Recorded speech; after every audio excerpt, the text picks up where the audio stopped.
চলমান রাজনৈতিক সংলাপের অংশ হিসেবে এনসিপির আহ্বায়ক নাহিদ ইসলামের নেতৃত্বে বুধবার বিকেলে প্রধান উপদেষ্টার বাসভবনে আসেন জাতীয় নাগরিক পার্টির প্রতিনিধি দল।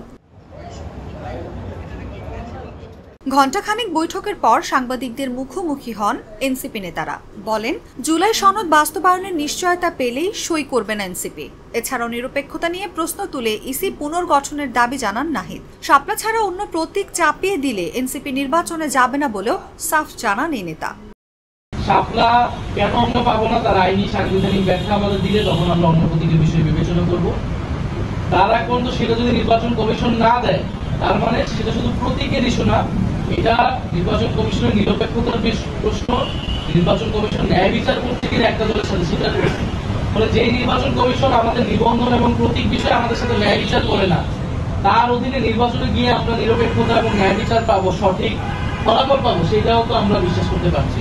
ছাত্র উপদেষ্টাদের দলীয় হিসেবে দেখা হলে অন্য দলের সুপারিশ উপদেষ্টা হওয়াদেরও একইভাবে দেখতে হবে বলে জানান নাহিদ।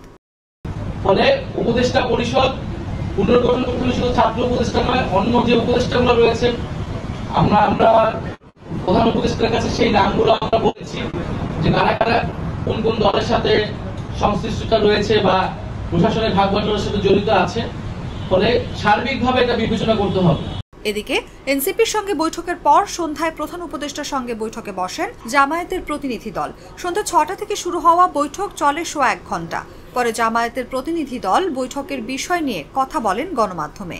যেহেতু তারা গণভোট চায় নাই, জনগণের চাপে সেন্টিমেন্ট দেখে তারা রাজি হয়েছে, কিন্তু প্যাঁচ একটা লাগাই রাখছে। আবার দলটির নায়েবে আমির সৈয়দ আব্দুল্লাহ মোহাম্মদ তাহের জানান, ফেব্রুয়ারির নির্বাচন গ্রহণযোগ্য করতে এবং জুলাই সনদের আইনি ভিত্তি নিশ্চিতে নির্বাচনের আগেই আয়োজন করতে হবে গণভোটের।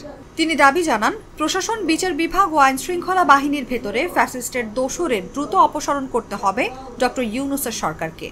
আমরা বলে আসছি যে কোনো প্যাঁচ এখানে আমরা বুঝি না। সহজ সরলভাবে গণভোট আগে হইতে হবে, আলাদা বিষয়। এটা যদি হয় এর ভিত্তিতে নির্বাচন, এটা যদি না হয় এটা মাইনাস করে নির্বাচন, খুব সোজা জিনিস। এখন প্রশ্ন তুলেছে তারা যে সময় আছে কিনা। সময় আছে, আপনারা জানেন 2টা গণভোট হয়েছে বাংলাদেশে, 3টা হয়েছে। এর মধ্যে একটা হয়েছে 21 দিনের ব্যবধানে, একটা হচ্ছে 70 দিনের ব্যবধানে। আমরা বলেছি নভেম্বরের লাস্টে গণভোট করেন, প্রায় 1 মাসের বেশি সময় আছে। তারপরে আরও 2.5 মাস থাকবে জাতীয় নির্বাচনের জন্য। সুতরাং এখানে সময়ের কোনো সমস্যা নয়। সাংবাদিকদের প্রশ্নের জবাবে তাহের জানান, আদালতে বিচারাধীন থাকায় তত্ত্বাবধায়ক সরকার নিয়ে কোনো আলোচনা না হলেও জামায়াত মনে করে এই সরকারই তত্ত্বাবধায়ক সরকারের দায়িত্ব পালন করতে পারে। আমরা বলেছি আপনি কেয়ারটেকার গভর্নমেন্টের মতো আছেন, নিরপেক্ষ সরকার, আপনি এটাকে লেভেল প্লেইং ফিল্ড করেন, সকলের জন্য সমতল ভূমি তৈরি করেন এবং নির্বাচনের আগে আপনি যেখানে যেখানে রদবদল করা দরকার আপনি রদবদল করেন। এবং সেক্ষেত্রে উনি আমাদেরকে বলেছে উনি নিজে তত্ত্বাবধান করবেন এবং লটারি সিস্টেমে উনি পোস্টিং ঠিক করবেন। তো আমরা বলেছি আমাদের কোনো আপত্তি নেই। জাতীয় নির্বাচনে অন্তর্বর্তীকালীন সরকারের নিরপেক্ষতা নিশ্চিতে ডক্টর ইউনূসের সরকারকে গুরুত্বপূর্ণ ভূমিকা রাখতে আহ্বান জানিয়েছে জামায়াতের প্রতিনিধি দল। অনুভা বিশ্বাস, জাগো নিউজ।